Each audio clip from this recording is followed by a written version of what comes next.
Hoje a gente está aqui celebrando a parceria do Instituto da Criança com a XP Investimentos, que deu início ao projeto Educação Garantida, que é lindíssimo, onde centenas de famílias serão beneficiadas com o patrocínio de bolsas escolares. O Instituto da Criança ele tem esse nome que remete ao público infantil e, de fato, a sua história ela teve início em 1994, quando os irmãos Werneck apoiaram uma família repleta de crianças. Aliás, quem não conhece essa história ainda da Flor de Lis, o dia que tiver a oportunidade, vale a pena conhecer. Logo depois, eles apoiaram também uma instituição, Lar Santa Catarina, que mantinha crianças sem famílias e vítimas de paralisia cerebral. Então, em 1997, a família Werneck se juntou a um grupo de amigos e formalizou a ação, dando nome Instituto da Criança. Naquela época, eram apenas crianças assistidas. 3 anos depois, em 2000, o Instituto percebeu a importância de olhar também para as famílias das crianças. Foi então criado o projeto educacional Espaço Cidadão, que aborda temas sobre cidadania, planejamento familiar, relacionamento interpessoal, economia doméstica, entre outros assuntos que podem atender à família. Assim, seguiu até 2008, quando o Instituto ampliou a sua atenção para a importância do empreendedor social, que é um indivíduo que aparece em locais de baixa renda e ambientes hostis, porém com uma pequena e grande diferença, que é com a capacidade de agir. Eles veem o mundo da forma que todo mundo vê. Eles sentem a vontade que todo mundo sente de fazer algo que modifique e favoreça aquela realidade triste. Mesmo sem recursos, o empreendedor social demonstra uma capacidade muito maior de ir adiante e de realizar ações. Então, o Instituto entendeu que o seu papel principal era potencializar e fortalecer esse público. Até que, finalmente, em 2016, quando ficou pronto o livro O Improvável Não é Impossível, que conta com 20 anos da história da organização, o Instituto da Criança compreendeu que, dentro de todas as ações ocorridas nesses anos, a solidariedade é o que esteve sempre presente. E, de alguma forma, ele era capaz de provocar, estimular e fazer as pessoas agirem.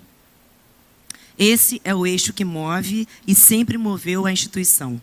Foi assim que o Instituto entendeu que o seu papel mais relevante, desde o início da sua história, sempre foi inspirar o exercício da solidariedade, fazendo com que as pessoas possam agir de forma solidária. Havendo solidariedade, todo tipo de inspiração pode se tornar real. Sejam por ações de patrocínio, voluntariado, reformas, obras, construções, entre tantas possibilidades de se transformar a realidade daqueles que buscam uma oportunidade para o desenvolvimento social. Desde então, o propósito do Instituto é inspirar o exercício da solidariedade. E é para isso que hoje a organização existe.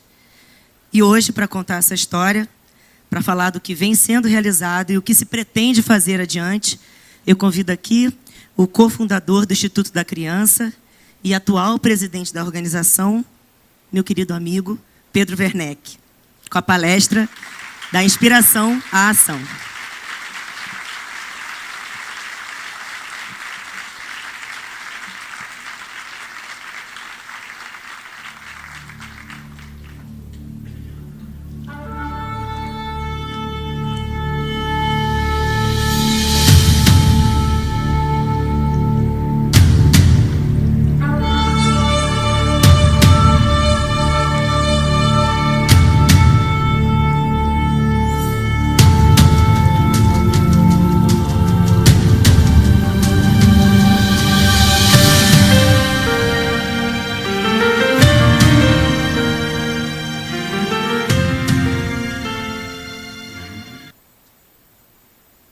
Só tem 2 quartos, uma sala, cozinha e fica na favela do Jacarezinho. Aqui moram 36 crianças entre 2 meses e 17 anos. A mãe de todos eles é esta moça, que apesar de já ter passado dos 30, mais parece uma adolescente. Flor de Lis começou a levar para casa menores de rua que costumavam ficar na Central do Brasil. 4 rapazes que eram viciados em droga, hoje recuperados, também moram na casa e ajudam a cuidar dos bebês. Boa noite.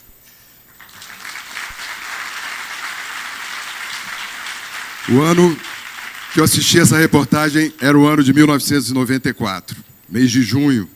Passei em frente à televisão e ouvi essa matéria. E me chamou muita atenção, porque eu senti que havia ali uma mulher que tinha realmente a vontade de cuidar daquelas crianças. Peguei o número de telefone que havia no final da matéria, liguei no outro dia, peguei uma conta e comecei toda semana a fazer um depósito nessa conta. Meu irmão Zé, que era meu sócio naquela altura, contei para ele dessa família e ele também passou a contribuir. E assim fizemos durante algumas semanas, contribuindo com valor semanal para que ela pudesse se manter.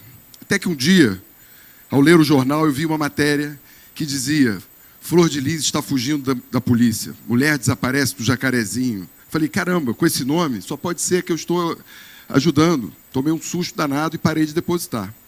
No dia seguinte, que o dinheiro não entrou na conta dela, ela me ligou. Seu Pedro, o que aconteceu? O dinheiro não entrou na conta. Falei, é verdade, não posso mais depositar esse dinheiro na sua conta, porque você está fugindo da polícia. E eu não posso te ajudar dessa forma. Ela então me disse, eu estou fugindo da polícia sim, porque eles querem tirar as crianças de mim, e essas crianças são a minha família, eu não vou abrir mão delas de jeito nenhum, que elas são a minha família. Eu falei, você pode vir me contar essa história pessoalmente? Posso sim. E ela veio no dia seguinte ao meu encontro, sentou no meu escritório, muito assustada, magrinha, com o cabelo bem longo, e junto ao marido dela, 10 anos mais novo que ela, começou a me contar a história que fez com que ela chegasse a esse momento. Ela é uma missionária, uma mulher que fazia um trabalho de evangelização, tentando tirar da criminalidade os jovens lá do Jacarezinho. E saía pela madrugada, tentando resgatar meninos e meninas. Naquela ocasião, ela foi à Central do Brasil, onde ela encontrou um grupo de jovens, onde tinha uma menina de 16 anos que estava de resguardo e revelou a ela, momentos antes, ter jogado a filhinha recém-nascida na lixeira. A Flor disse, como? Vamos até lá, cadê? Vamos lá. Chegou até a bebezinha, estava viva ainda. E a jovem então disse, tia, leva ela para sua casa, cuida dela para mim. A Flor disse, vou levar ela e vou levar você também. E assim levou as duas, começou a cuidar da mãe e da filha. Só que essa jovem, muito acostumada já com a droga, já muito perdida, poucos dias depois, voltou para a rua. E a Flor ficou com a bebezinha junto aos seus filhos, sua família.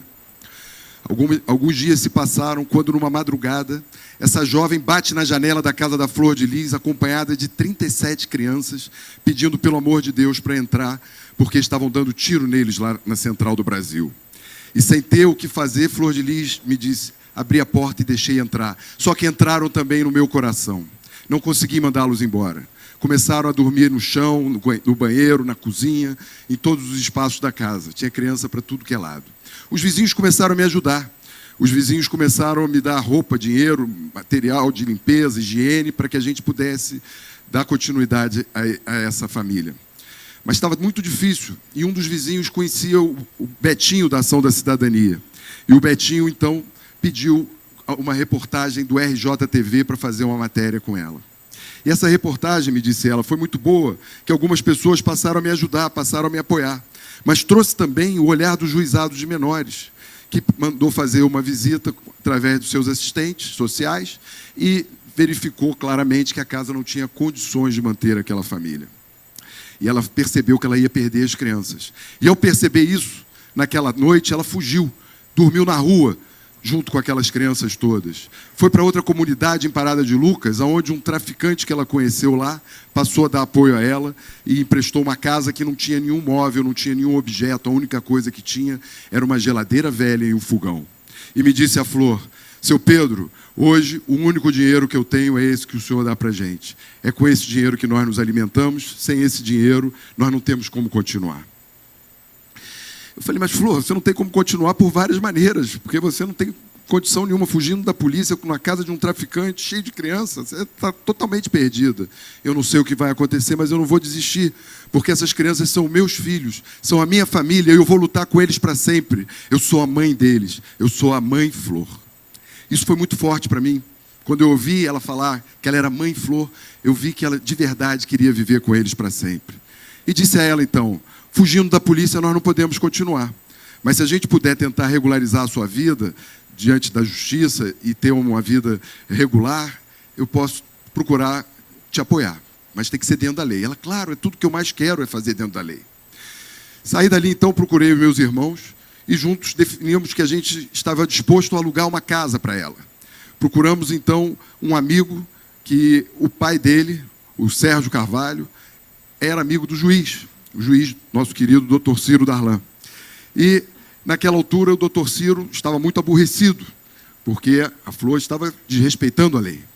Mas, como fomos bem apresentados, por ser uma amizade antiga, ele abriu a porta do seu gabinete e nos recebeu com muita gentileza e nós revelamos a ele esse propósito que nós queríamos fazer, o que mandava a lei.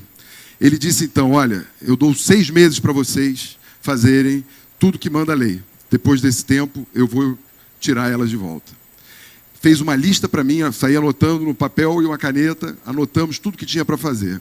E assim, saímos a campo, correndo atrás dos amigos que eram advogados, amigos médicos, assistente social, cada um dentro da sua área, para nos ajudar a cumprir aquelas exigências.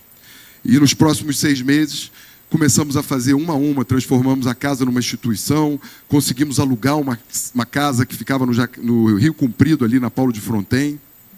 Nessa casa, começamos a levar os amigos nos finais de semana e, pouco a pouco, fomos mobiliando com móveis, geladeira, fogão, eletrodomésticos, roupa de cama.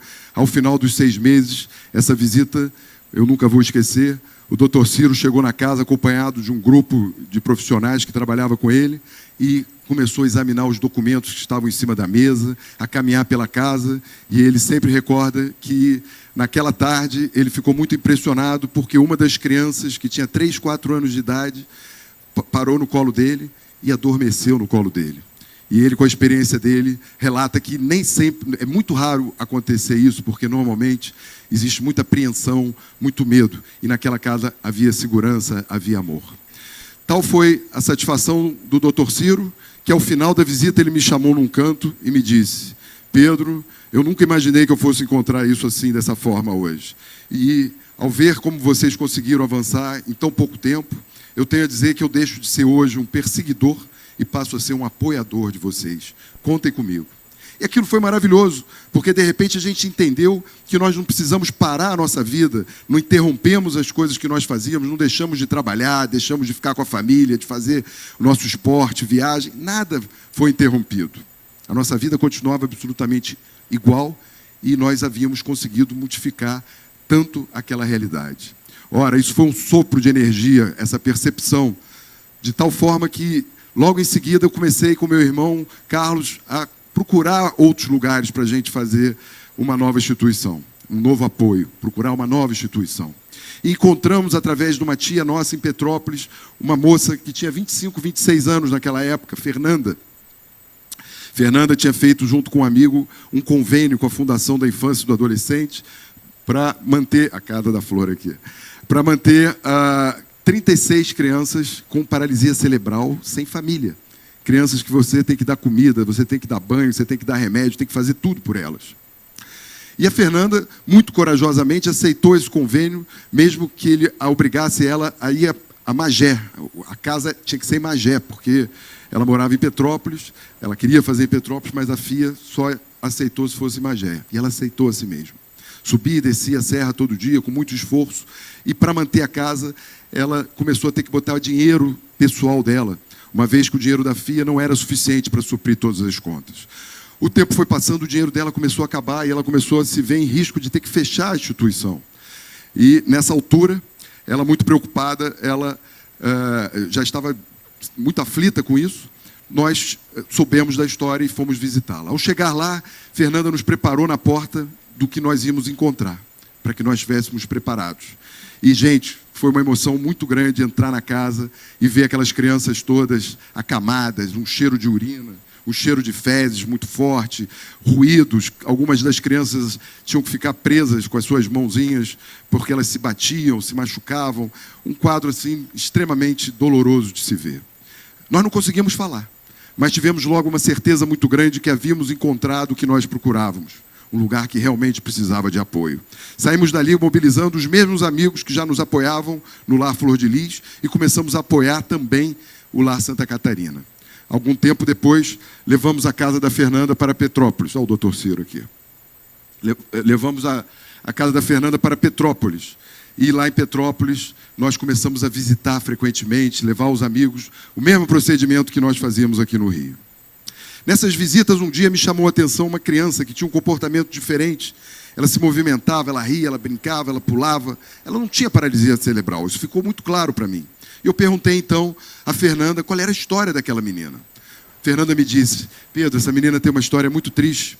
Ela teve meningite pequenininha. Logo em seguida, passaram-se alguns meses, ela foi parar no hospital. Ao chegar no hospital, os médicos examinaram ela e, ao examiná-la, descobriram que ela tinha sido envenenada. Envenenamento é caso de polícia. Chamaram a polícia, que investigou e descobriu que ela tinha sido envenenada pela própria mãe. Tiraram a guarda da mãe, mandaram para o Ministério Público. O Ministério Público mandou para a Fundação e a Fundação mandou aqui para a gente. Ela está aqui hoje com a gente, à espera de alguma coisa mais definitiva. Eu fiquei muito chocado com aquilo, porque ela não era para estar ali, aquele ambiente não era para ela. Voltei para o Rio e procurei a Flor de Lis. Flor, queria convidar você para conhecer a casa da Fernanda. Vamos até lá nesse final de semana? E ela imediatamente topou. Subimos a serra, eu, meu irmão Carlos, ela e o marido. Ao chegar na casa, esse movimento da criança de brincar, de vir no colo, veio no colo do meu irmão, foi para o colo da Flor. Ao chegar no colo da Flor, ficou parado ali brincando com ela durante algum tempo. Quando separamos, eu contei a história da menina para a Flor. E disse a ela: Flor, essa menina não deveria estar aqui. Queria muito levar ela lá para sua casa para a gente encontrar um lugar próprio, um lugar adequado para que ela pudesse ser realmente bem tratada da maneira como ela necessita. E a Flor disse para mim: claro, seu Pedro. Você não quer perguntar para o marido? Eu perguntei a ela. Não precisa, ele vai topar também. E de verdade foi isso que aconteceu. Ele topou. Fizemos uma guia muito de Araque ali, hoje eu posso dizer. Botamos a menina no carro e trouxemos ela naquela tarde. Na estrada eu olhava para o meu irmão, ele olhava para mim, a gente olhava para trás. E aquilo parecia uma loucura. O que essa menina está dentro do meu carro? A Flor de Lis está aqui, a Fernanda está lá. E a criança pulando. E o que está acontecendo? Nós não conseguimos entender. Era muito estranho, muito diferente. E isso só ficou claro quando a gente chegou aqui no Rio. Abriu a porta da casa da Flor de Lis e a criança entrou e foi acolhida pelas outras que lá viviam.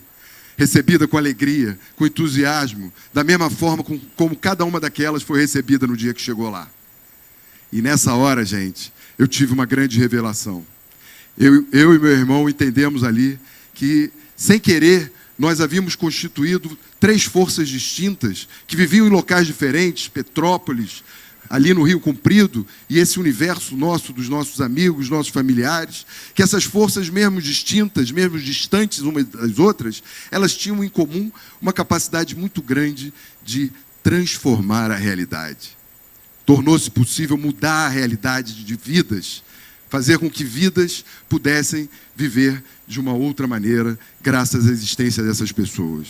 Isso foi tão surpreendente, tão valioso para a gente, que nós no carro, voltando para casa, começamos, eu e o Carlos, a falar, a pensar, não podemos continuar a fazer esse trabalho de uma maneira informal. Não podemos mais não ter um instituto, uma marca, uma instituição, um escritório. Temos que fazer com que esse movimento, que até então é um momento que está no ar, tome forma e vire uma realidade. E foi nessa tarde que nasceu o Instituto da Criança. Chamamos os nossos amigos que estavam conosco, participando, contribuindo, e foi uma grande surpresa quando contabilizamos 50 amigos. Nós fundamos o Instituto com 52 pessoas, os 4 irmãos e mais 48 pessoas entre amigos e familiares. Foi uma alegria muito grande ver o Instituto tomar forma, porque ele passou a permitir que a gente fizesse, colocar em prática aquilo que estava no nosso coração, que era proteger, fortalecer cada vez mais a figura do empreendedor social. Essa figura que tem um valor tão grande na nossa sociedade que às vezes passa desapercebida. É aquela pessoa que tem a capacidade de ver as dificuldades, de ver as necessidades e iniciar um projeto, começar da maneira que dá e fazer com que esse projeto comece a apoiar, a cuidar de vidas. Essas pessoas muitas vezes têm dificuldade de se manter, falta a elas recursos financeiros, recursos materiais, competências técnicas, e nós começamos a entender que nós poderíamos contribuir, oferecendo, suprindo essas necessidades. O tempo foi passando e o Instituto se tornou uma organização social da sociedade civil para o interesse público, uma OCIP, com o objetivo de apoiar, naquele primeiro momento, o Lar Flor de Lis e o Lar Santa Catarina. Com o tempo, fomos entendendo que podíamos apoiar uma série de outras instituições. Os anos passaram e nós ganhamos um título muito importante. O NGO Advisor, sediado em Genebra, faz o estudo de governança das organizações sociais do terceiro setor. E o Instituto foi classificado, a partir de 2014, entre as 100 organizações principais do mundo. No ano de 2011, eu tive a felicidade de ser convidado para exibir o filme Tropa de Elite, melhor explicando. Em 2011, José Padilha, diretor de cinema, que é nosso amigo, ia fazer a exibição do Tropa de Elite 2, em Nova York. E ele nos convidou, naquela ocasião, para que o Instituto estivesse presente para ser beneficiado no evento. E, felizmente, nos ofereceu, naquela época, a produtora dele para fazer um filme, um mini documentário de 5, 6 minutos, explicando o que é o Instituto. E eu trouxe ele aqui hoje para vocês verem esse filme que, em 2011, nós assistimos em Nova York como trailer do filme Tropa de Elite 2.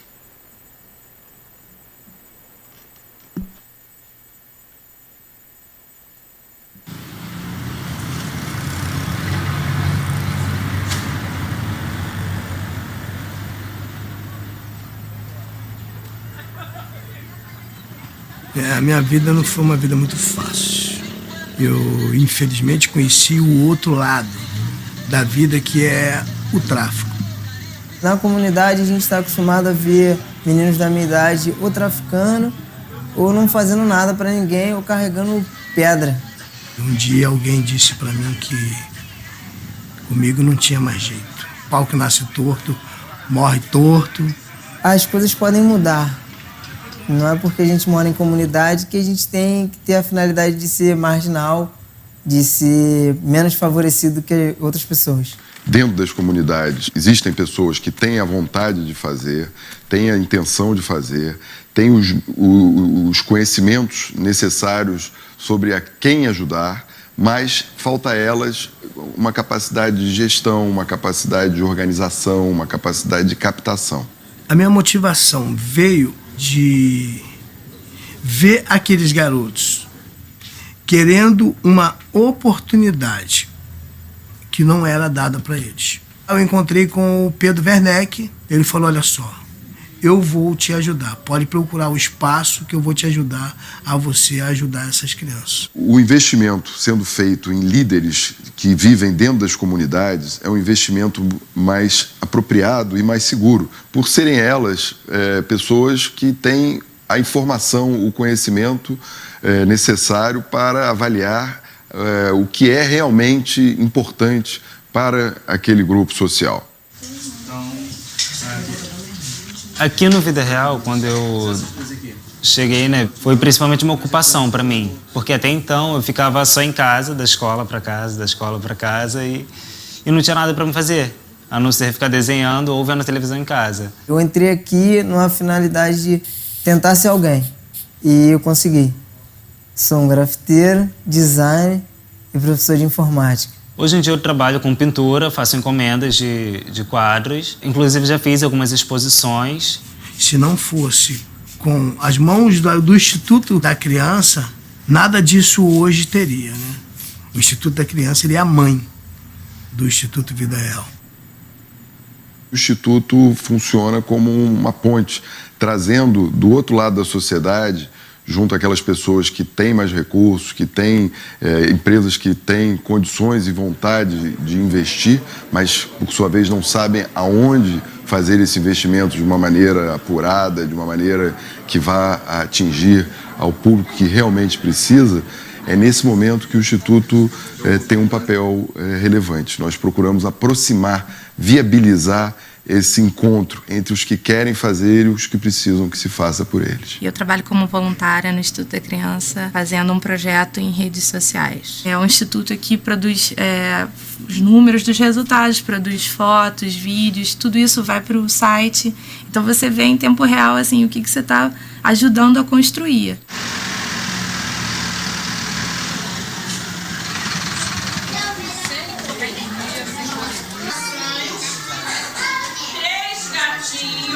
É uma benção essa creche aqui pra gente, porque não tem outra, só tem essa. Ajuda muito, as crianças gostam, né? A gente fica tranquila quanto à alimentação. E tem a brinquedoteca que eles gostam, que muitas crianças aqui não tem brinquedo, não tem nem o que brincar. Uma das minhas grandes lutas para ter isso aqui, que eu me sinto feliz, que eu posso colocar na mesa comida para qualquer pessoa que chegar aqui. E o Instituto tem me ajudado muito a realizar isso. Porque a grande dificuldade para as instituições da periferia é você ter alguém que mostre que você é capaz, o que você faz e o alcance que você pode ter. E o Instituto dá essa visibilidade no nosso trabalho.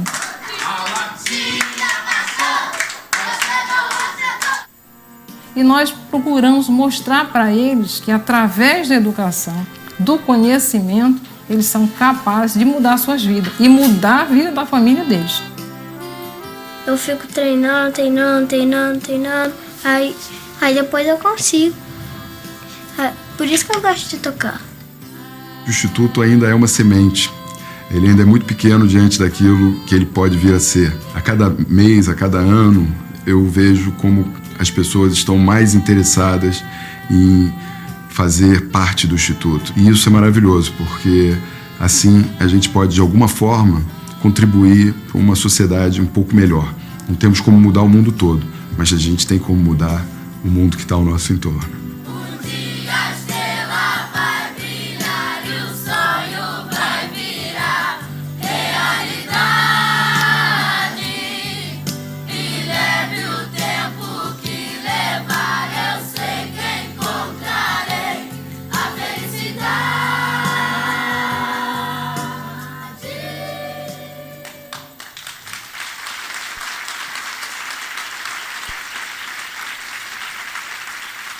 Foi muito emocionante, em 2011, assistir esse filme ao lado do meu irmão Carlos, lá em Nova York, com o Zé Padilha, apresentando, mostrando e nutrindo a gente de confiança de que era possível, podíamos fazer mais, tinha um caminho, tem uma história a ser construída.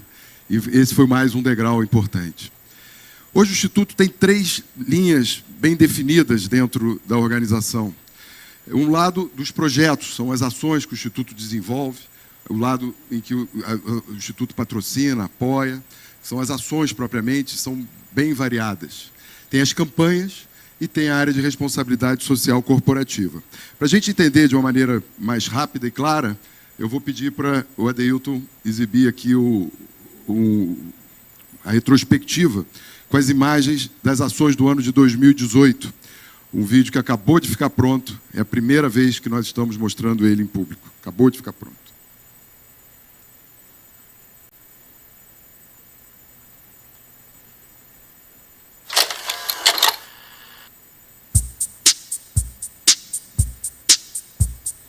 Babe, a dream about me.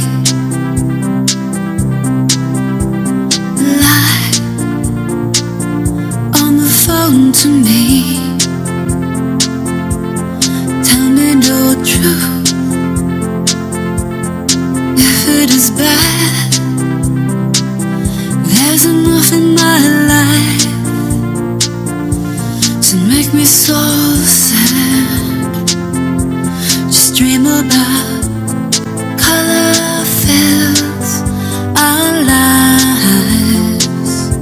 Just dream about someone else tonight.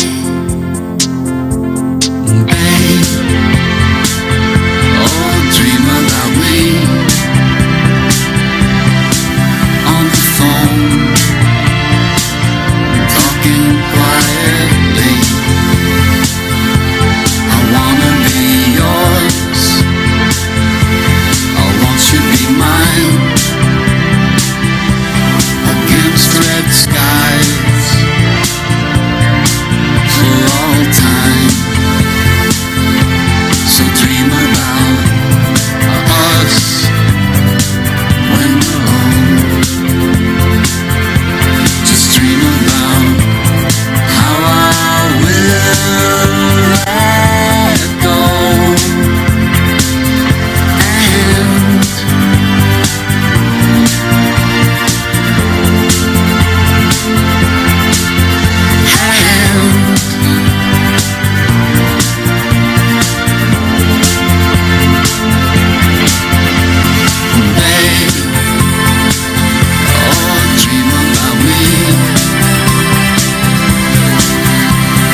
Esses são os projetos.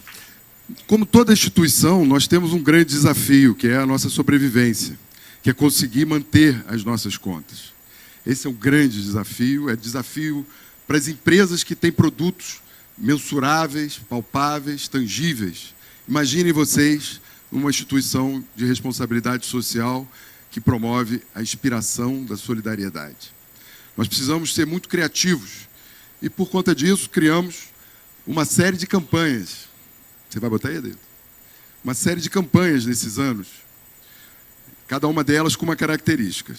Trago aqui a marca de cada uma delas, todas elas hoje têm uma apresentação própria, cada uma delas tem algum tipo de parceiro, algumas têm muitos parceiros, outras têm menos, todas elas têm a sua identidade, como eu disse, tem um termo de parceria próprio, enfim, cada uma delas tem a sua personalidade. Levamos alguns anos construindo essas campanhas, mas hoje elas funcionam, e funcionam muito bem. Campanha de cotas, ela oferece para as empresas a possibilidade das empresas fazerem um investimento mensal para que o Instituto possa trabalhar no seu mês a mês e, ao final do ano, apresentar um relatório anual com os resultados e apontar as empresas investidoras como coautora desses resultados. Cardápio solidário para os restaurantes colocarem nas suas contas R$1 ou R$2 para que seus clientes possam contribuir ao final. Salário solidário, para oferecer aos funcionários das empresas a possibilidade de fazer uma doação mensal descontada na folha de pagamento. Doar é da nossa conta, serve para serve para escolas, academias, cursos, lojas, todos os locais que tenham algum tipo de conta que a gente possa propor a adição de uma quantia pequena, uma microdoação de R$5, de R$10. Check-out social para os hotéis e hostels, adicionarem R$2 na hora do check-out. Muitas felicidades para as pessoas que fazem aniversário e que não estão mais preocupadas em ganhar um presente. Então, elas propõem que os seus amigos façam uma doação em homenagem ao dia do seu aniversário. A gente que faz são doações de pessoas físicas através de boleto bancário ou de cartão de crédito. Renda solidária para as empresas que têm lucro real fazerem uso de uma prerrogativa de utilizar 1% do seu imposto de renda através da renúncia fiscal para o Fundo da Infância e do Adolescente. E, finalmente, o Hora de Doar são doações materiais, roupas, brinquedos, móveis, utensílios, todo tipo de item material que as pessoas dispõem a doar.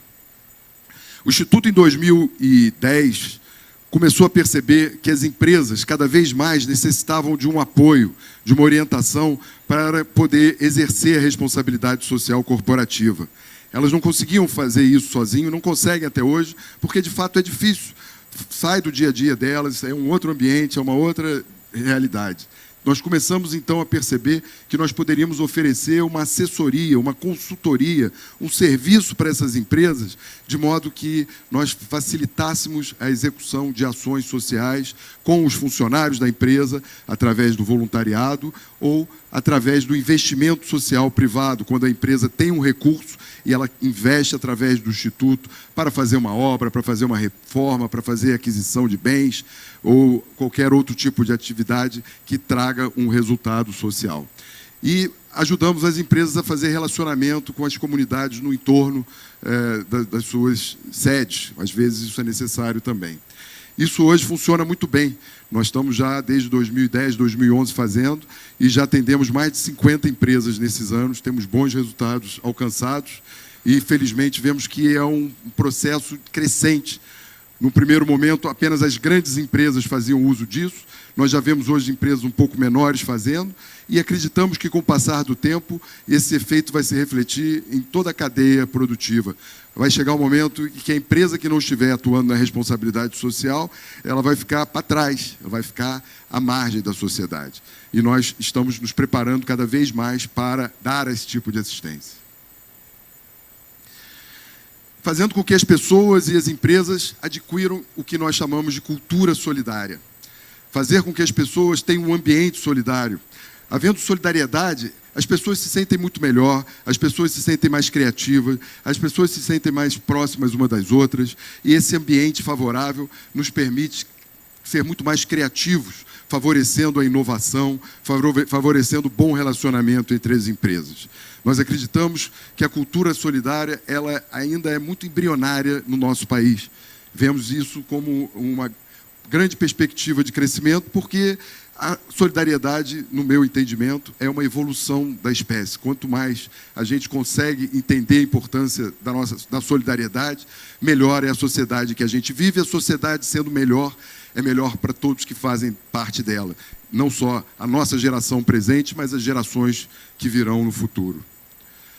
Através da solidariedade, nós acreditamos que a união das pessoas tem uma força incontestável. No ano de 2005, nós começamos um processo para construir uma casa para o Lar Santa Catarina. Imaginem vocês, um senhor, Armando Awad, um amigo nosso, um dia entrou na minha sala e disse: Pedro, vamos construir uma casa? Eu quase caí para trás. Como assim vamos construir uma casa? Eu não tinha ideia de como fazer isso no ano de 2004, final de 2004. Ele falou: vamos construir uma casa, eu sou engenheiro e tem um terreno lá em Petrópolis, perto do Lar Santa Catarina, que está à venda por um valor que nós podemos comprar com aquele dinheiro que a gente tinha ganhado há pouco tempo, uma doação que nós tínhamos recebido há pouco tempo, nós podemos comprar esse terreno. Eu falei: mas e aí, Armando, vamos comprar uma casa, vamos comprar o terreno e vamos construir a casa como? Eu vou lá, eu vou acompanhar a construção dessa casa, eu sou engenheiro, a gente vai construindo aos poucos, um dia ela vai ficar pronta. E nós acreditamos. E começamos a construir essa casa em 2005. Em 2009, essa casa ficou pronta. Uma casa com 550 metros quadrados. Uma casa que foi toda construída para o atendimento para as crianças com paralisia cerebral, com todos os ambientes próprios para isso. E trouxe a comodidade, a segurança de ser uma casa própria, parou de depender do aluguel. Isso foi uma injeção de ânimo muito grande para a gente, porque foi mostrando, mais uma vez, do que era possível fazer, como era possível fazer. E mais à frente, em 2011, aquela tragédia da região serrana, vocês devem lembrar bem, de janeiro, quando aquelas chuvas terríveis devastou a região serrana. Nós começamos rapidamente, com o apoio de vários amigos e várias empresas, a fazer ações de doação de roupas, alimentos, material de limpeza, de higiene, para as famílias poderem sobreviver ali naquele primeiro momento. Conseguimos captar naquela época, com a Vale, com a White Martins, com a Cultura Inglesa, mais de R$1,5 milhão. E fizemos distribuições de kits com geladeira, fogão, máquina de lavar, utensílios domésticos, para mais de 400 famílias. Foi muito importante esse movimento, especialmente porque naquela ocasião ele nos aproximou do Eduardo Eugênio Gouveia Vieira, presidente da Firjan.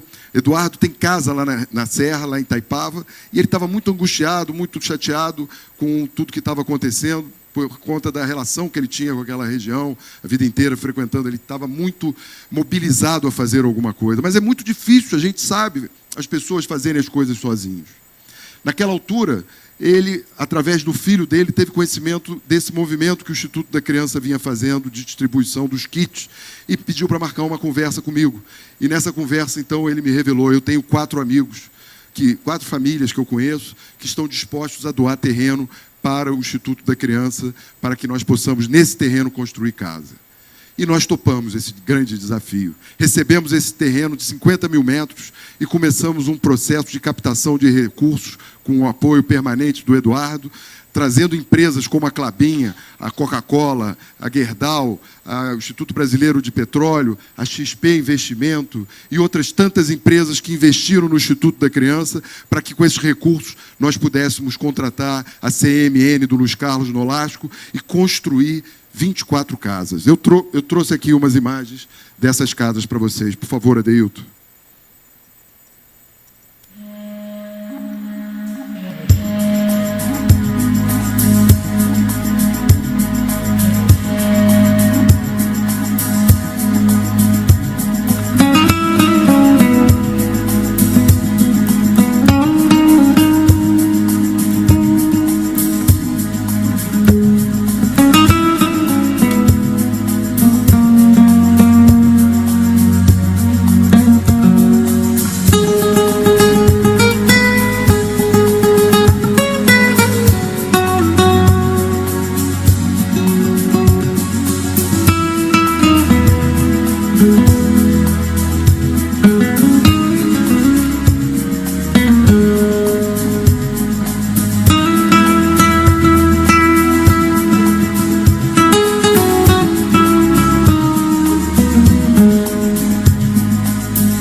esse foi mais um sonho que se tornou realidade.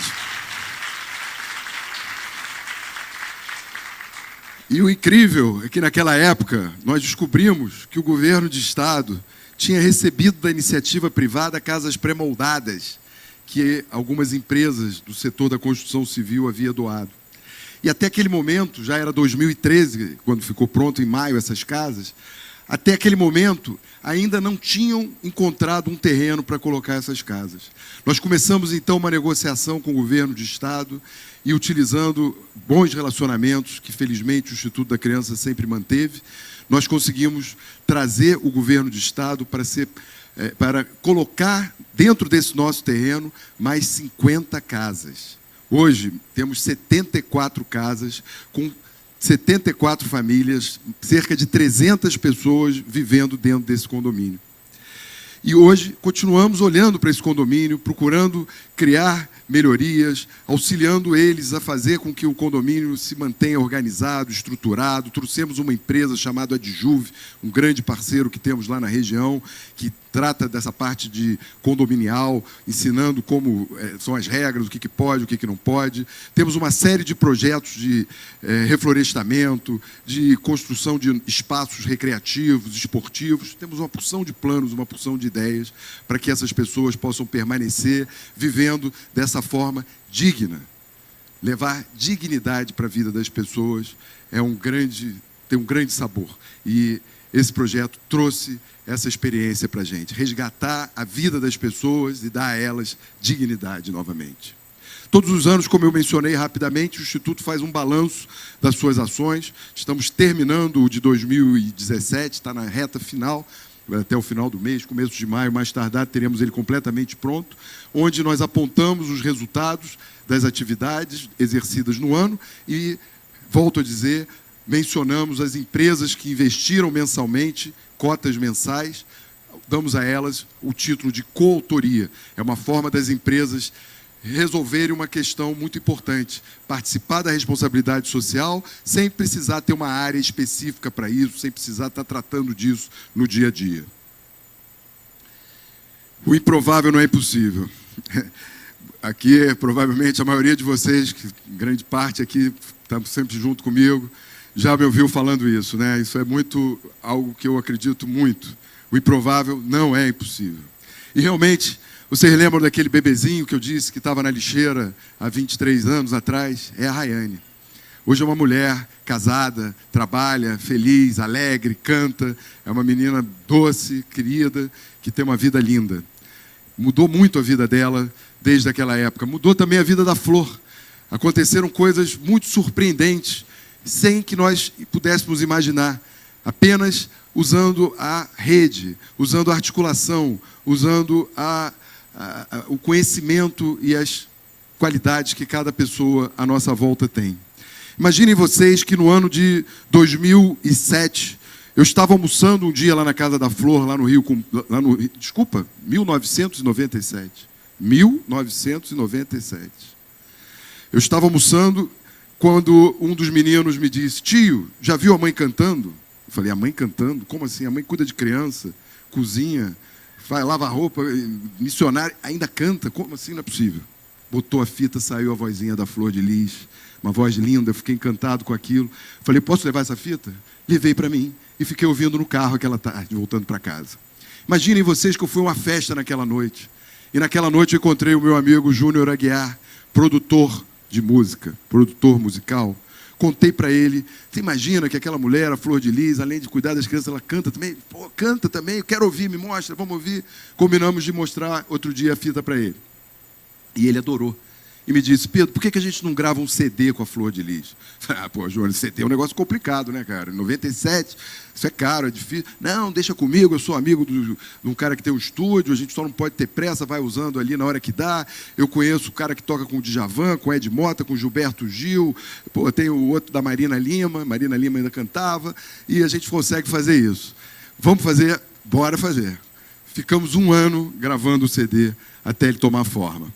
Eu estou apontando errado. Até ele tomar forma, virou esse CD. Meu primo Quito fez a capa desse CD na praia de São Conrado, com a Flor caminhando, com as crianças vindo uma a uma atrás dela, fazendo aquele efeito do crescimento, 1, 2, 3. Na última foto estavam todas à volta dela.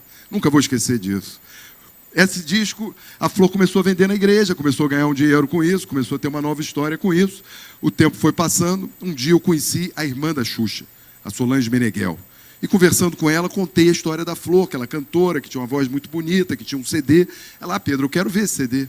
Apresentei o CD para ela, ela levou o CD para mostrar para Marlene, para Xuxa. Algum tempo depois, convidaram a Flor para o Dia das Mães do programa da Xuxa. Uma matéria linda. Eu trouxe um pedaço aqui para vocês, né, Deilton? Só para vocês verem. Muito lindo tudo isso. É muito lindo, Flor. Eu preciso te dizer que não é pouco, não.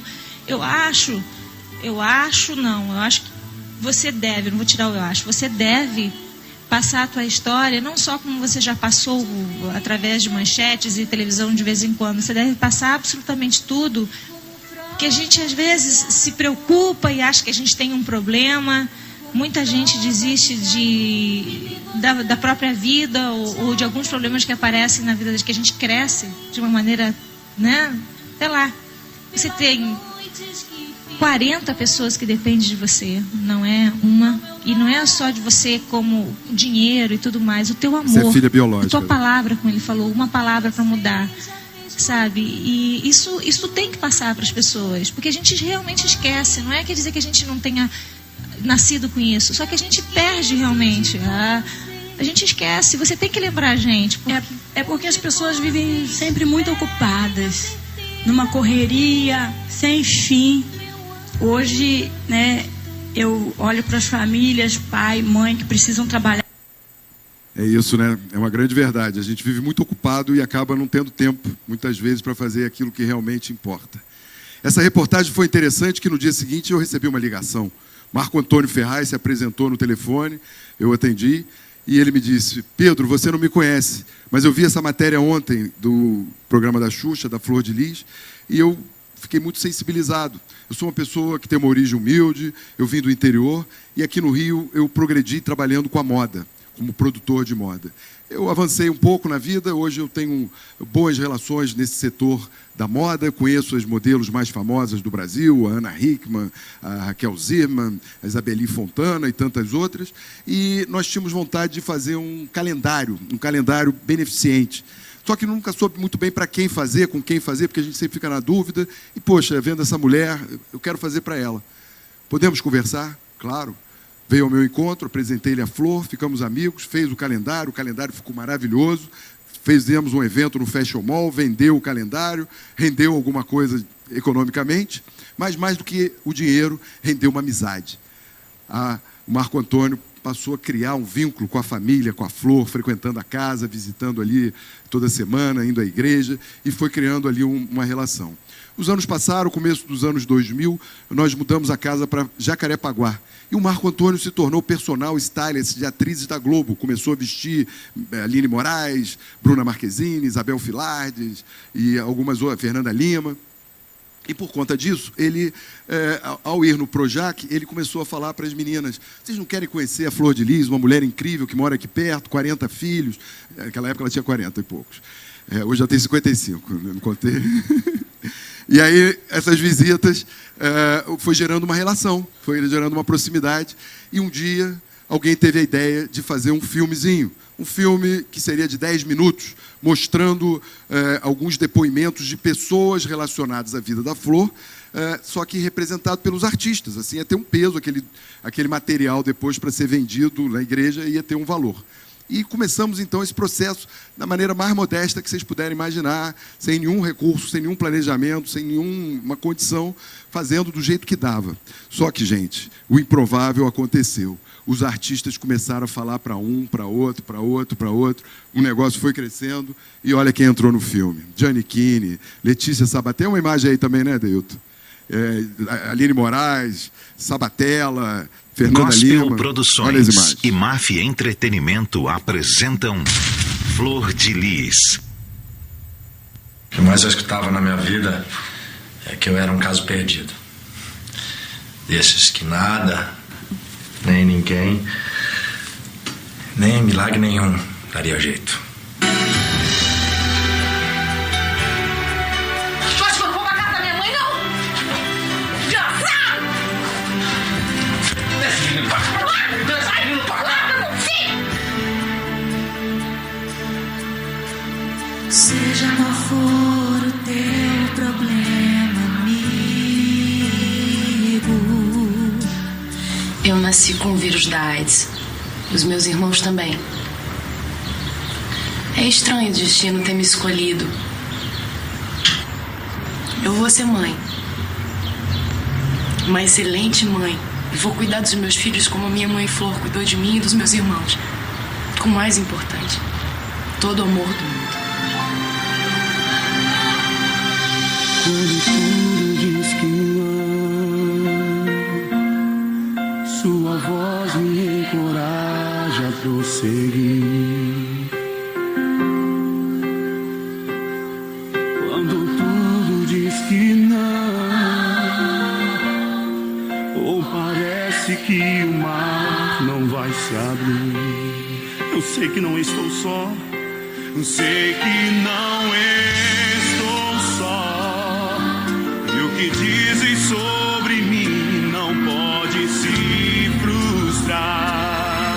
Não, venha em meu favor e cumpra em mim teu querer. O Deus do impossível não desistiu de mim. Acho que foi Deus. Acho que foi Deus que me tocou mesmo, que abriu o coração.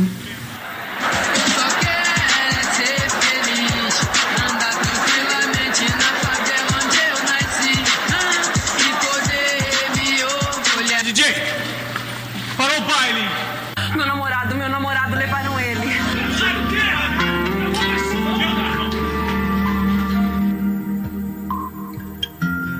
Acredite, é hora de vencer. Essa força vem de dentro de você. Você pode até tocar o céu se crer.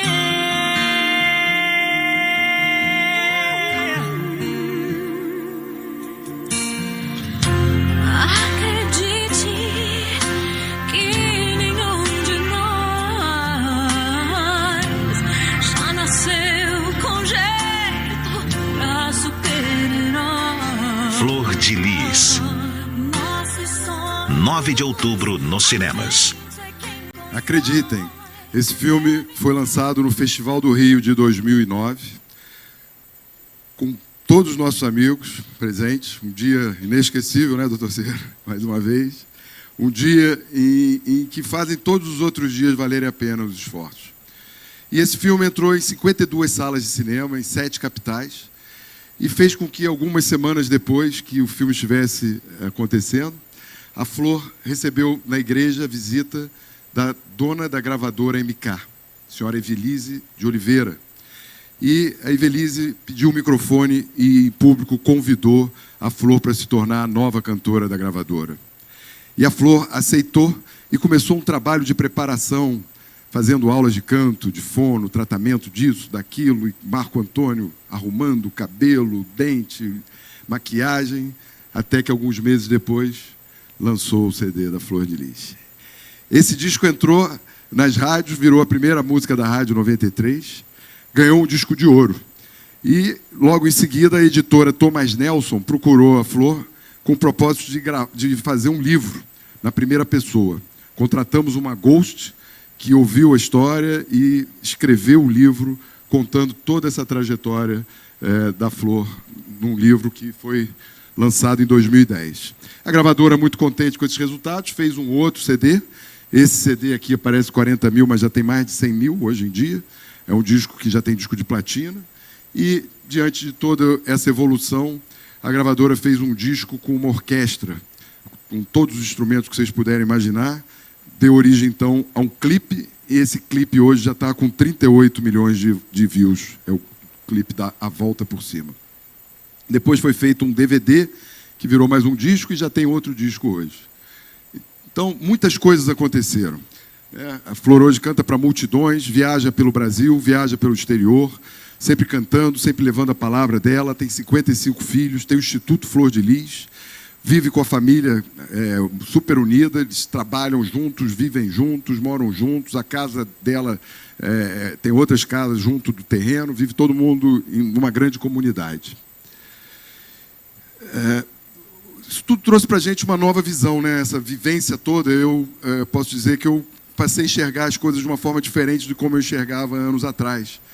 Em 2008, eu dei um grande passo na minha vida, que eu deixei completamente o segundo setor, o setor privado, e passei a trabalhar integralmente no Instituto da Criança, me dedicando integralmente ao Instituto. E levando para o Instituto um olhar corporativo, trazendo os nossos amigos, trazendo empresas dos nossos amigos, com as mais diversas qualificações, para que a gente pudesse, pouco a pouco, fazer do Instituto uma empresa com o mesmo viés das empresas do setor privado, para que as empresas do setor privado pudessem olhar para o Instituto e se sentissem atraídas, seguras e dispostas a estar ao nosso lado. E assim, esse trabalho vem evoluindo nesses anos todos. Temos conseguido grandes parcerias, fazendo com que o Instituto seja cada vez mais parecido com as empresas do setor privado. Dentro de tudo isso que o Instituto trouxe para a gente, uma coisa foi ficando clara, né? Na vida a gente vai vivendo, vai experimentando, vai descobrindo e vai aprendendo. E levei muitos anos para falar o que eu vou dizer a vocês e aprender o que eu aprendi. Eu comecei a reconhecer que todo ser humano tem no seu coração uma porção de sentimentos: amor, ódio, paixão, raiva, tristeza, melancolia. Quantos sentimentos mais a gente tem? Uma série deles. Cada sentimento que a gente tem, ele é despertado a partir de alguma coisa que acontece externamente. Nós somos provocados por fatores externos para que o nosso sentimento se manifeste. E vamos agir ou não vamos agir de acordo com a nossa vontade. Podemos reagir ou não reagir. Até quando não queremos ter raiva, não é verdade? A gente fala, quando um não quer, dois não brigam, por exemplo. Verdade, você não quer ter raiva da outra pessoa, não vou ter, tudo bem, pisou no meu pé, bateu no meu pé. Estou afim de brigar com a pessoa, vou entender, vou compreender, vou perdoar e vou seguir para frente. E serve para tudo. Os outros sentimentos também. A gente tem um certo controle se a gente consegue racionalizar. Claro, dentro de um certo limite. Mas esse controle, ele se torna muito presente quando se fala em solidariedade. Eu noto que as pessoas, de uma forma geral, têm muita vontade de ser solidárias. A solidariedade está muito presente no dia a dia, nós somos estimulados, nós somos chamados a ser solidários com muita frequência, mas nem sempre nós somos capazes de executar essa solidariedade. Talvez porque tenhamos medo, tenhamos dúvidas, tenhamos receio do compromisso, da responsabilidade que isso pode trazer para a gente, das preocupações que isso pode trazer para a gente. Buscamos um monte de desculpas para dizer: puxa vida, eu já tenho tanta coisa para fazer, eu já tenho tanto compromisso, eu já tenho tanta conta para pagar, eu vou tomar conta desse sujeito, eu vou me envolver com isso, eu vou ajudar essa pessoa. Acaba não fazendo isso, acaba se reagindo, se encolhendo. E eu penso que é o contrário. Acho que a gente tem que procurar fazer a solidariedade valer, por mais esforço que parece que vai ser feito, ela se compensa. A solidariedade é um sentimento que reúne generosidade, compaixão, amor, gentileza, ação, gratidão. Quantas palavras, quantos sentimentos bonitos eu consigo enxergar cada uma dessas, e certamente tem outros elementos que compõem a solidariedade. É uma palavra grande, né? Uma palavra que eu achava até meio estranha. Hoje eu acho a palavra mais linda. É uma palavra que significa muito para mim. A gente vive num mundo dividido em duas grandes colunas, não tem uma terceira. O lado daqueles que podem fazer e os que precisam. O lado do que tem e os lados do que não tem. E o que tem não precisa ter muito. Só a gente ter saúde, a gente ter uma família, a gente ter um lar, a gente ter alimento, já representa tanto. E do outro lado, aqueles que não têm nada, muitas vezes o nada é nada mesmo. É um nada quase que negativo. As pessoas não têm, muitas vezes, um prato de comida, não têm um teto na casa. Eu sei de tantas e tantas e tantas histórias que vocês não podem imaginar o que eu ouço por aí. Muitas histórias mesmo. E pessoas que estão nessa situação desejam avidamente sair dessa situação. Ninguém gosta de viver na miséria, ninguém gosta de viver na margem, afastado das condições mínimas de sobrevivência. É muito ruim, é muito degradante, é muito deprimente, é muito triste. Por isso que cabe, de verdade, para as pessoas que estão do lado dos que podem fazer, fazer. É um dever que nós temos. Não é uma questão de escolha, é uma questão de obrigação. Se nós tivemos a felicidade de nascer numa casa com saúde, tivemos um pai e uma mãe para cuidar, para alimentar, para tratar da gente quando a gente ficou doente, botar numa escola, permitir que a gente tenha bons relacionamentos, permitir que a gente progrida e evolua, puxa vida, são privilégios extraordinários que nós fazemos valer para a nossa vida. E não tem problema nenhum quanto a isso. Mas temos que também lembrar de olhar para aqueles que não tiveram a mesma sorte, aqueles que nasceram e ficaram desamparados. Temos várias reações, mas a reação do agir nem sempre se faz presente. E ela é muito importante. Por que somos solidários? Pelo que somos, pelo que construímos, pelo que recebemos. Esses fatores todos nos fazem perceber a obrigação de agir de forma solidária. E chamar a atenção sobre isso e mostrar isso para as pessoas passou a ser o papel principal do Instituto da Criança. Mais do que qualquer outro tipo de ação, estimular essa percepção é o nosso grande objetivo. Afinal, o que nos parece pouco pode ser muito para quem não tem nada. Às vezes a gente oferece um prato de comida para quem está com fome, e isso representa um sopro de energia, de vida para aquela pessoa naquele momento. E custa tão pouco para a gente. Por que não fazer? É só lembrar, é só estar atento, é só querer fazer. Nós todos temos nessa vida algumas condições, pelo menos nós que estamos aqui, posso dizer, temos algumas condições que nos fazem ser qualificados de uma forma especial. Todos nós temos ali uma rede de amigos, olha quantos amigos estamos aqui hoje. Temos algum dinheiro, muito ou pouco, temos algum para viver. Temos um cérebro funcionando, com técnicas, com competências, com conhecimentos. Tem tanto valor isso para a gente. E temos algum tempo disponível, seja ele qual for. Usamos essas energias todas a nosso favor, para construir a nossa vida, para fazer com que a gente tenha uma casa, para que a gente tenha alimentação, para que a gente tenha um trabalho, para que a gente tenha um plano de saúde, para que a gente tenha a possibilidade de fazer um exercício físico, uma academia, um pilates, um yoga, o que for, cuidar da gente, maravilhoso. Temos também o plano de saúde, que é um negócio tão valioso. Temos um transporte, andamos de carro, andamos de moto, andamos de Uber, mas andamos. Puxa, maravilhoso, não tem problema nenhum. Mérito conquistado honestamente, mérito nosso. Devemos buscar, sem conforto, viver bem e oferecer bem-estar para a nossa família. O que não quer dizer que a gente não pode olhar para os outros também e oferecer um pouco desse tanto que nós temos. Aí as pessoas me dizem, Pedro, mas eu vou doar o quê? Como é que eu dou? O que eu dou? Quanto eu dou? Como é que eu faço? Tantas vezes ouvindo isso, comecei a pensar com a nossa equipe, puxa, a gente tem que facilitar as pessoas a entender. As pessoas hoje, elas têm dificuldade, às vezes, de medir, de avaliar, de mencionar o que elas vão fazer e acabam, na dúvida, não fazendo nada, que é a pior coisa que tem. Então, nós tivemos uma ideia, criamos um diagrama, que a gente chama de diagrama da gratidão.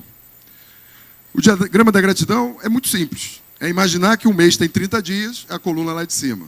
Imaginar, por exemplo, esses 6 colunas aí, né, como eu chamei, trabalho, morada, alimentação, plano de saúde, transporte e academia. E imaginar sozinho, é um exercício solitário. Não precisamos de ninguém para fazer isso. Parar para pensar sozinho. Puxa vida, eu tenho um trabalho. Eu consigo, com esse meu trabalho, ganhar tantos reais por mês. Se eu dividir esses tantos reais por 30, eu vou ter uma determinada quantia. Dessa quantia, se eu fizer uma doação, quanto eu quero doar por dia? Você vai dizer, eu quero doar R$2, bota ali. A mesma coisa, vou pensar para morada, eu tenho uma casa limpa, arrumada, decente, alugada ou comprada, não importa, mas eu tenho uma casa, vou dar outros R$1,50. Me alimento, tenho comida na geladeira, vou no restaurante, como, pago, pego o cardápio, escolho. Pô, sou um privilegiado. Vou dar R$1. Plano de saúde, tanta gente, a gente vê aí todos os dias passando milhões de necessidade porque não tem um médico, não tem um plano de saúde. Felizmente nós temos, isso é uma graça, um privilégio. Poxa, 30 dias, quanto é que vale o dia? Tanto. Transporte é a mesma coisa e academia também. Feito isso, o diagrama multiplica vezes 30. Você vai saber, a minha cota mensal de doação, R$ 192 nesse caso. Vou me comprometer todos os meses a fazer uma contribuição nesse valor, seja ele qual for. Não precisa ser necessariamente para uma instituição, pode ser, se você achar mais fácil. Mas você também pode escolher alguém que esteja precisando no seu entorno. Duvido que qualquer um de nós aqui não conheça alguém que esteja passando dificuldade financeira. Muito difícil. Certamente alguém passa, é uma pessoa que trabalha na sua casa, é uma pessoa que trabalha no seu prédio, é um vizinho, é um parente. Alguém tem dificuldade que, infelizmente, faz parte dessa nossa vida. Vamos, então, escolher uma pessoa e vamos cuidar dessa pessoa, vamos pagar um tratamento para ela, vamos pagar uma escola, um curso, o que for, que vá dar àquela pessoa um conforto, viabilizar a ela uma situação difícil. Essa é a ideia do diagrama da gratidão. Bom, conseguir passar aqui. Aonde queremos chegar? Onde queremos chegar? Essa é uma grande questão, né? Onde nós pretendemos avançar? Eu digo para vocês, repito para vocês o que eu vi, o que nós vimos agora há pouco aqui no filme do Zé Padilha.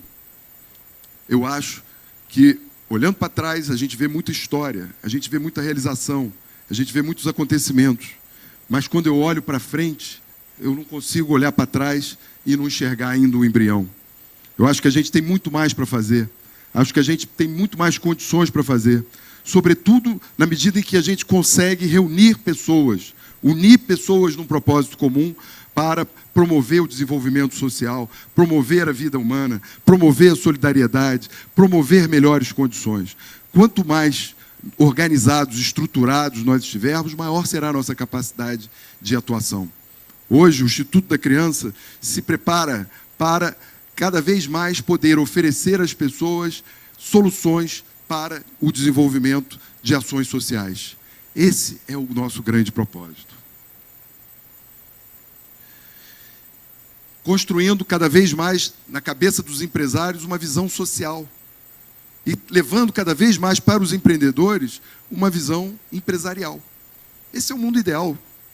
Empresários que têm condições têm uma consciência social.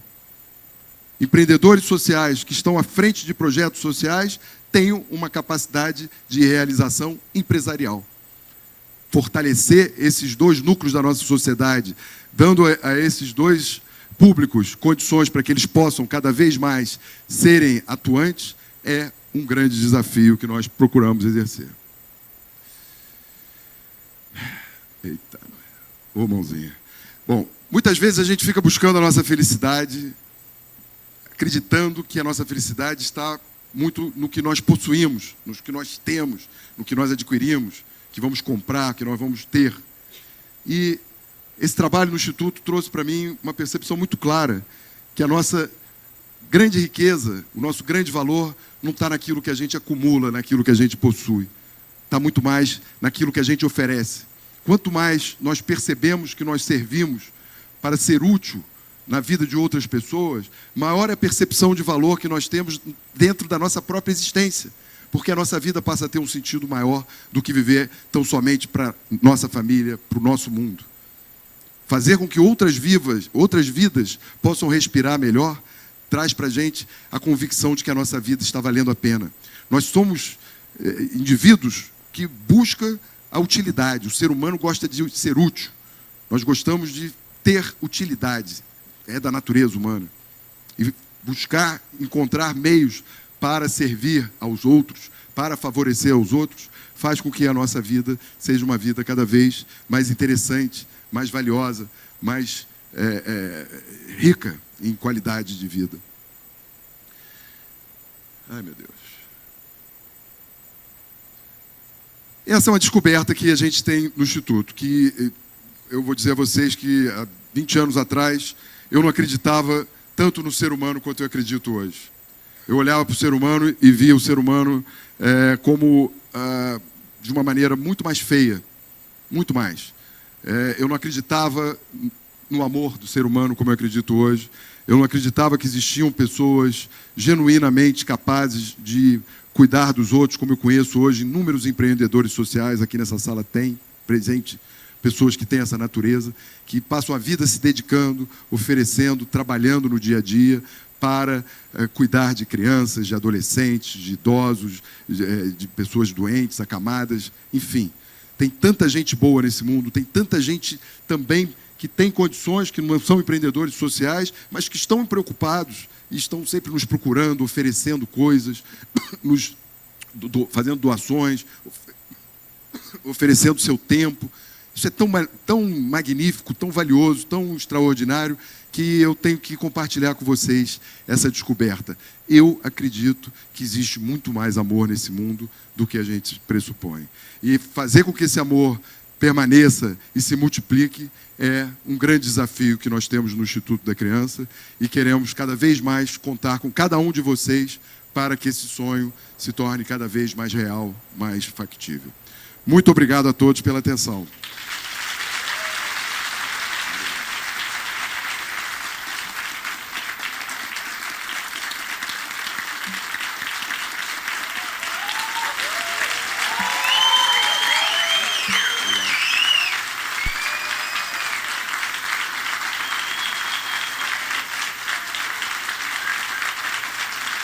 Muito obrigado, gente.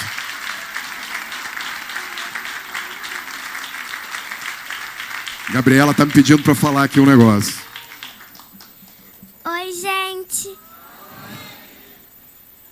Eu queria dizer que ano passado, quando eu estava na minha turma, eu falei para os meus amigos, um dia, a gente estava numa roda conversando, e eu falei para os meus amigos assim: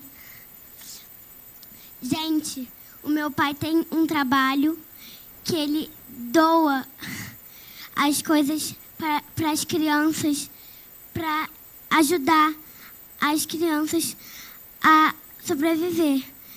E no dia seguinte, quando meu pai foi para o trabalho, ele escutou dos porteiros que tinha um monte de sacola de roupa para o Instituto da Criança.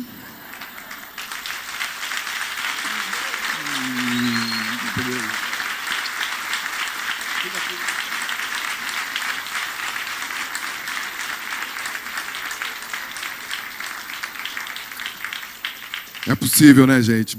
A gente vê como é possível. Convidar a nossa amiga Dani, querida. Pedro, peraí, que delícia estar aqui. Gente, eu tenho um filho de 6 anos também, e é impressionante como esse trabalho reflete nas crianças em casa, assim. Eu sempre falo, a gente faz o que a gente ama e ajuda no caminho. Isso realmente vira um hábito. Então, e não adianta a gente querer ensinar isso para os nossos filhos, né? Eles aprendem assistindo. Então, automaticamente, eu vejo meu filho também tendo esse tipo de reação. Eu acho lindíssimo. Pedro é um grande parceiro meu e hoje está do meu lado num grande projeto, né? Um projeto muito importante com criança refugiada. É muito importante a gente que tem vontade de fazer a diferença, que está vendo uma situação ali perto e se sente comovido. Eu acho que isso é um despertar. É um negócio que dá dentro da gente e aquilo fica incomodando. Às vezes a gente fala com algum amigo que não está ligado na mesma energia e acha que a gente está perdendo tempo. Fala, você está cheio de coisa para fazer, por que você está perdendo seu tempo com isso? Então é um despertar. É importante que a gente desperte isso nas outras pessoas e principalmente na gente. Quando você vai a campo, que você participa desse tipo de ação, você entende a importância do que você vai fazer. Um pequeno movimento na sua vida, um dia, modifica a vida inteira daquela outra pessoa e daquela criança. Então, principalmente, esse tipo de projeto hoje, né, que a gente está falando aqui de uma parceria, fora todos os projetos do Instituto, mas hoje, em particular, esse projeto de educação, eu acho que é muito importante, porque ajudar o outro não é necessariamente você dar coisas, dar roupas, dar comida. Isso é uma necessidade básica para você ter, para o ser humano ter um pouco de dignidade para ele buscar. Mas essa importância de você educar, de você capacitar para que a pessoa busque por ela mesma, é a coisa mais importante hoje do mundo, assim. Como ser humano, independente da profissão de cada um, acho que a gente tem que ter esse despertar como ser humano. É a única forma da gente mudar os nossos filhos e dar uma oportunidade para as crianças do mundo. Obrigada, Pedro.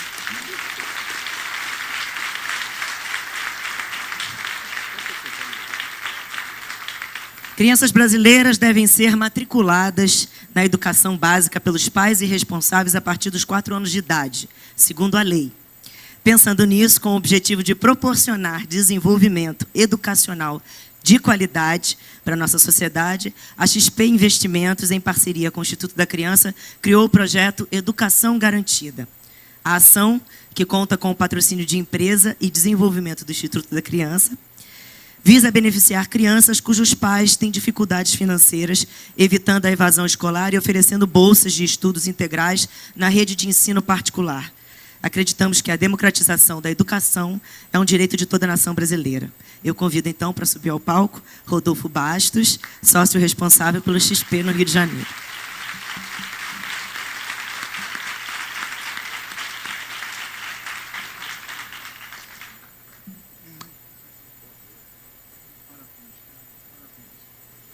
De amigos e institucional. XP Instituto se abraçando aqui. Tem nem graça subir aqui agora.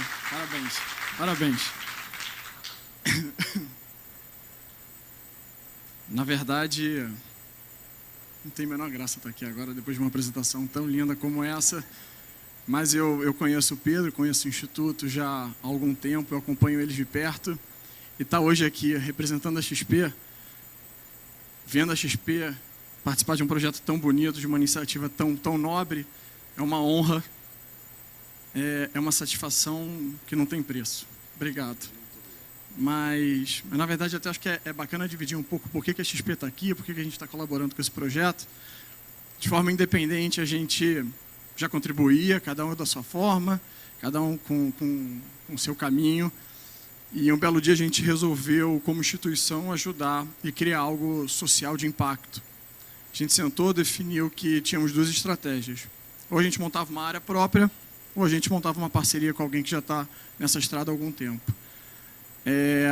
Quando a gente sentou com o Instituto e conheceu uma empresa com foco bem definido, como acho que todo mundo pôde ver aqui, com um grupo extremamente bem preparado, com investimento em pessoas e com processos bem definidos, que eu acho que são fundamentais para qualquer empresa dar certo, a gente não teve muita dúvida que o caminho seria a segunda opção. E aí a gente senta numa reunião, conhece um cara desse, com 24 anos de história, bota esses filmes para a gente ver e conta as histórias lindas, bingo. Ali nasceu uma parceria em que iniciou, como a Dani leu aqui agora, com a educação infantil, mas foi uma parceria desenhada para não ser um pontual, e sim para caminhar para a perpetuidade. A gente desenhou um projeto que a gente pretende ajudar de forma contínua pelo tempo que durar. Então, parabéns. Na verdade, Pedro, você é um gigante. O Instituto da Criança, todos os executivos, vocês são gigantes. Parabéns.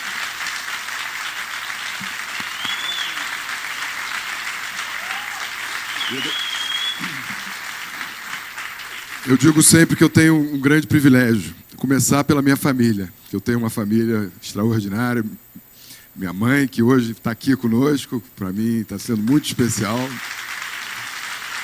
poder dividir esse momento com ela aqui, meus irmãos, meus cunhados, cunhadas, tanto do lado da minha família, meu lado pessoal, como a família da minha mulher também. Também os meus cunhados são como irmãos para mim. E tenho inúmeros amigos. A vida me presenteou com muitos amigos. Eu, felizmente, sempre gostei de pessoas. E sempre gostei de ouvir as pessoas. Sempre gostei de estar do lado das pessoas. E sem querer, sem planejar, essa característica foi permitindo que acontecesse essa história que eu contei aqui para vocês. A forma como foi acontecendo foi uma forma muito natural, muito visceral. E essa espontaneidade, eu acho que é o que realmente faz a grande diferença. Cada descoberta, como a Dani contou aqui no começo, primeiro criança, depois educação, depois empreendedor social, e finalmente descobrir esse valor da solidariedade. Vocês não sabem como eu sou grato de entender o valor da solidariedade e como eu anseio compartilhar com todos essa percepção, para que cada vez mais as pessoas possam saborear o prazer da solidariedade. garanto que eu sou muito feliz com o que eu faço e muito grato. Não tenho ambições de riquezas materiais, financeiras, mas tenho sim de fazer do Instituto uma organização cada vez mais capaz de atender a nossa sociedade, de ser uma solução para a questão da responsabilidade social. E trago aqui para o nosso amigo Rodolfo, simbolicamente, essa placa, para que marque esse momento como um símbolo do início dessa nossa parceria, da qual todos vocês aqui hoje são testemunhas. Muito obrigado, Rodolfo. Você que merece um busto.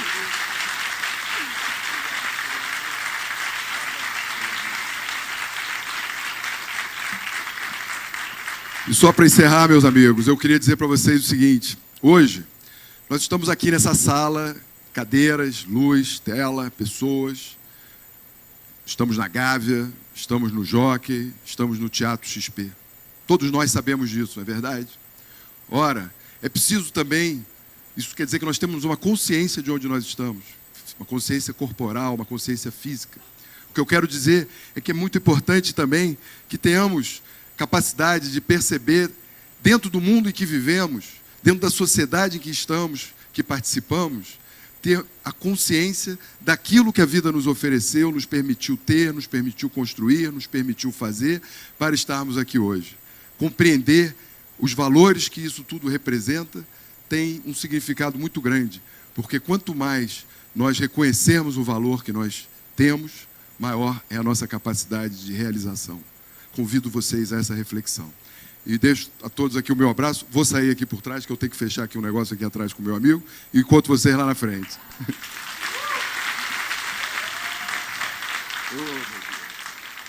Oh,